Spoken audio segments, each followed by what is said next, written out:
for opportunities. So one of the things that we're doing at New Pacific is we're spinning out our Tagish Lake project. And as you can see by this slide, it actually it's been inside the company since 2010. We were focused on Bolivia, so I wasn't really doing any work on it. We've got a new team, excuse me, to take this forward. The grades, again, you're looking for high grade. This is an 8.6 gram equivalent. It's actually a 700, almost 700 grams of gold and silver. At about 8 grams gold. It's got full infrastructure. It was in production in 1986 to 88. It produced 80,000 ounces of gold at 13 grams gold. So the infrastructure is there. We are spinning this out right now. You won't be able to find it publicly, but by the middle of October, this asset will be in a company called Whitehorse Gold, and we're spinning it out. And it is an opportunity for investors to look at a high grade brownfields gold project that we really like, of course. And we can see on this slide where typically in a commodity bull, what happens.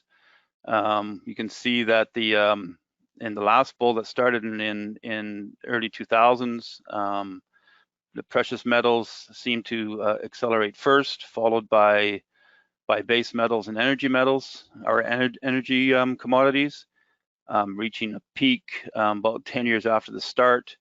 And then we see, like, again, we see that the precious has already started, and we think that the base metals, the coppers and the nickels are just starting to start as well. So in this particular case, we were looking at a deposit that's basically apatite phosphate, not exactly your best source of iron. And in this case, we're able to also recover a very good ilmenite. But by capturing the three products, you're recovering more than 30% of the total weight. If you convert the iron, which, let's be honest, you're not going to be able to compete with the normal iron mine that's producing 8 to 50 million tons in some cases of concentrate. By converting it to pig iron, you not only unlocked a value, but you also create the energy that you require, especially in some remote locations. This applies to IOCG. There's a pretty good example in South Africa. Palabora has accumulated 150 million tons of magnetite over the years at 65% Fe, and that's a huge one. But there's many resources around the world that are smaller that could be viable if we recovered the iron waste stream.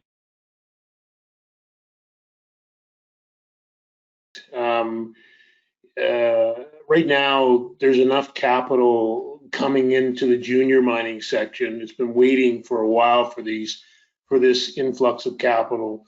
So I would suggest for a junior miner or an explorer to look to the equity markets.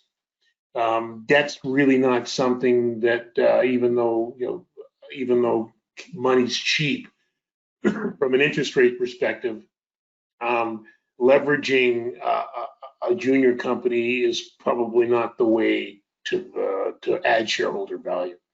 My question is related to Teck Resources. They have a copper and a coal concentration. It looks like they may have a possibility to be positive going forward, even though they've been slow right now. Yeah, I think as they build out their copper assets, I know they've got some underdeveloped copper assets in BC, and I think they're active in the Yukon as well. So I think that, yeah, they have the potential there to add, I would say, to their bottom line and to cash flow as copper prices appreciate. And I think the global average cost to produce a pound of copper is going up, but the price is going up with it. So I don't know if that answers the caller's question or not, but yeah, I think Teck's a good place to look at where they're going to be. Yeah, I mean, one of the things that's happened is that maybe people don't even know this, but just the fact of having tariffs and things that were put in place helped protect the American steel industry, which allowed. This was before the pandemic. I don't know where those investments are now, but it allowed that industry to make the strategic investments they needed. But historically, scrap prices were always higher in the U.S. because more than 70% of the industry is based on that, and it was a protected industry. If it wasn't protected, you'd be exporting those, and the prices would be lower. So